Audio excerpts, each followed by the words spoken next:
Gusto en saludarlos desde mi espacio de aislamiento social y trabajo a distancia. La pandemia del COVID-19 nos ha tomado socialmente desprovistos de un medicamento específico en el arsenal farmacológico para hacer frente a este agente patógeno.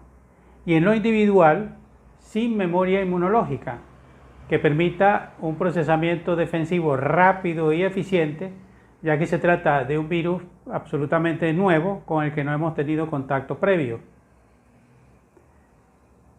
En este momento, lo más importante es evitar el contagio. Para ello, contamos con estrategias necesarias, fundamentales, desarrolladas por epidemiólogos y que es de dominio público. Dentro de esas estrategias está el aislamiento social. Ese aislamiento social para impedir el contagio y proteger a la población, especialmente a los más vulnerables.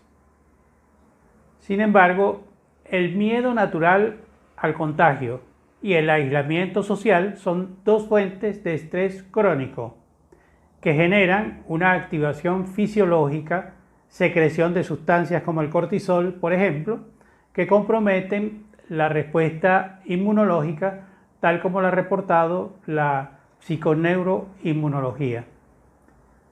Esta psiconeuroinmunología es un área de investigación científica dentro del enfoque psicosomático que estudia las relaciones bidireccionales entre la psique, el sistema nervioso central, el sistema endocrino y nuestro sistema inmunológico.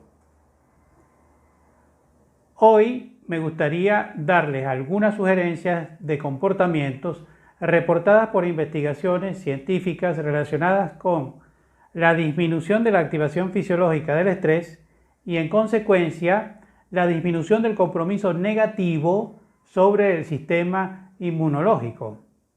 Son pautas muy sencillas que usted puede realizar por su cuenta en el lugar donde se encuentre. Pero si sus niveles de estrés requieren de recursos más complejos, debe consultar con un profesional de la psicología, quien le dará herramientas más adecuadas a su situación particular.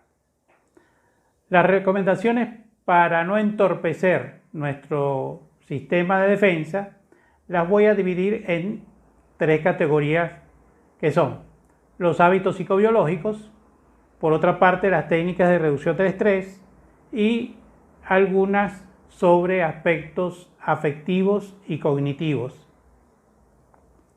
Dentro de los hábitos psicobiológicos es importante que realices actividad física en forma moderada y regular.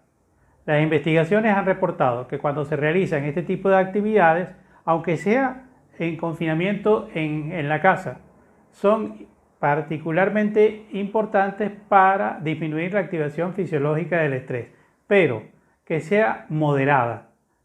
El que sea moderada es que usted haga un óptimo de actividad física, no un máximo, para que no genere estrés físico, que es lo que no queremos, sino más bien que sean actividades placenteras y que llegue usted a un óptimo de su realización, aunque luego vaya aumentando la cantidad de esta actividad y que la pueda programar a lo largo de la semana, cada día, 2 veces o 3 veces a la semana, y así, y vaya aumentando en forma progresiva de manera que sea para usted una actividad placentera.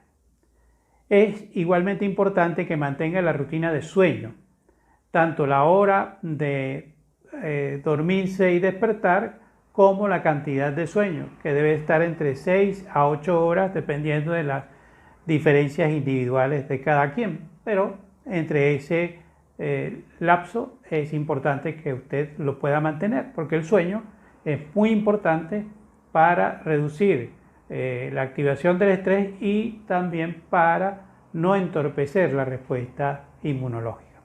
La rutina de alimentación e hidratación son muy importantes en situaciones de estrés.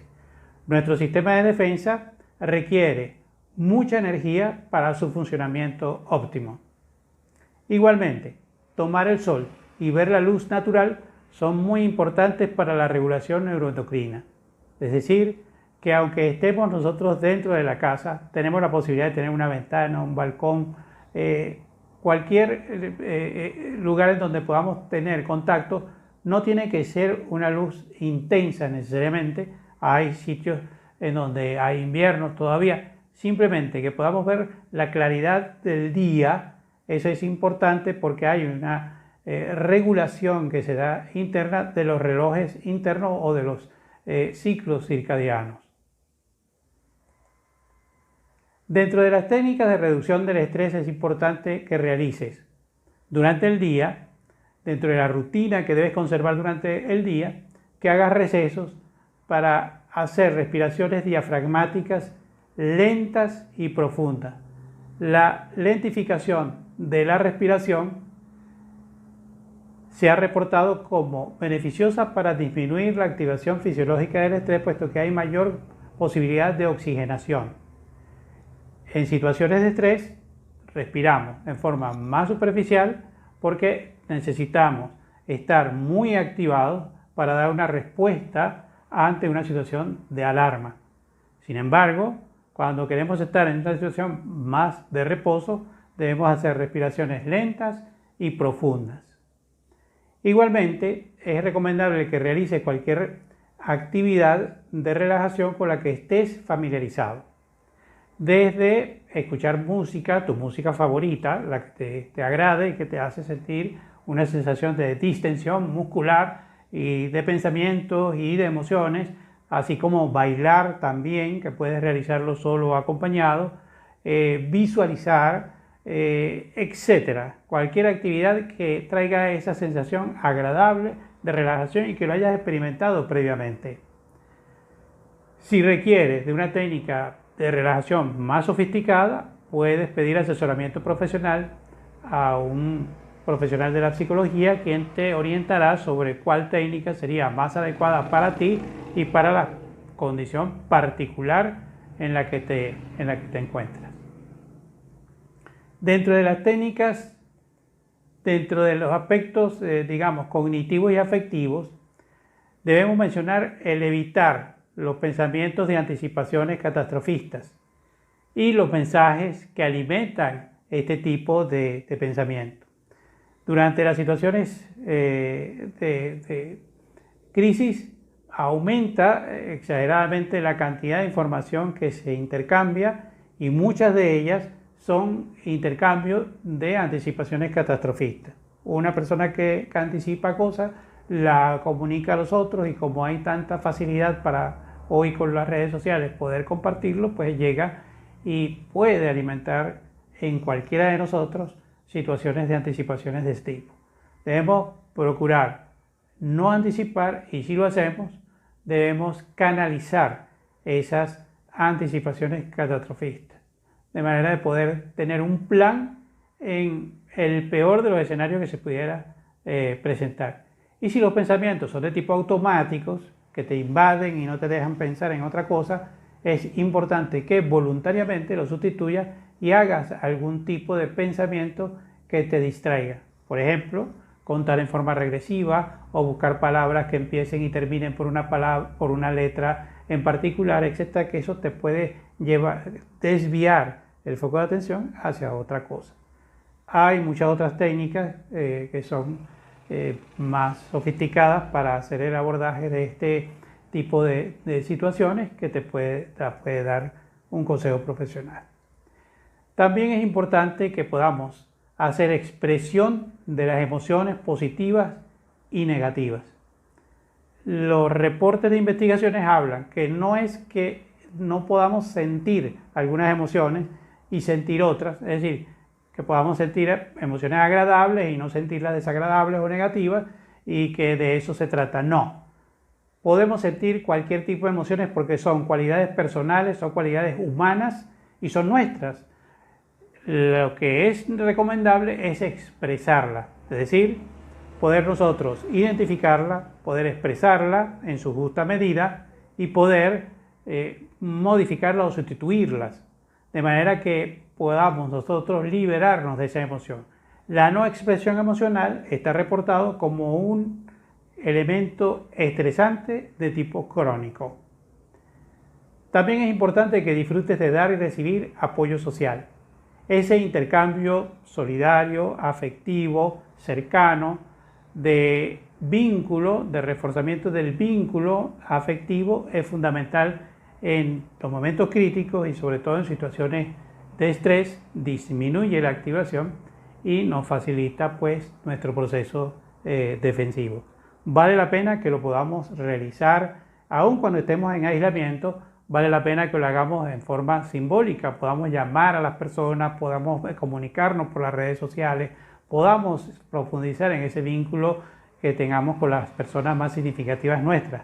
Incluso es recomendable, de acuerdo con las investigaciones, hablan a favor de que lo podamos hacer de forma verbal, es decir, que podamos llamar por teléfono y escuchar la voz de la persona a quien amamos, a quien queremos, con la que llevamos un buen vínculo, es poder escuchar la voz.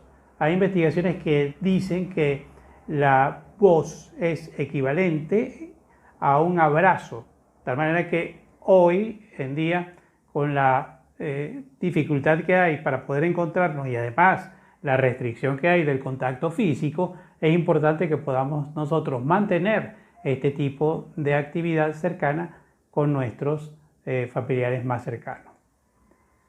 Todas estas sugerencias que te he dado son sugerencias que están reportadas en la literatura científica.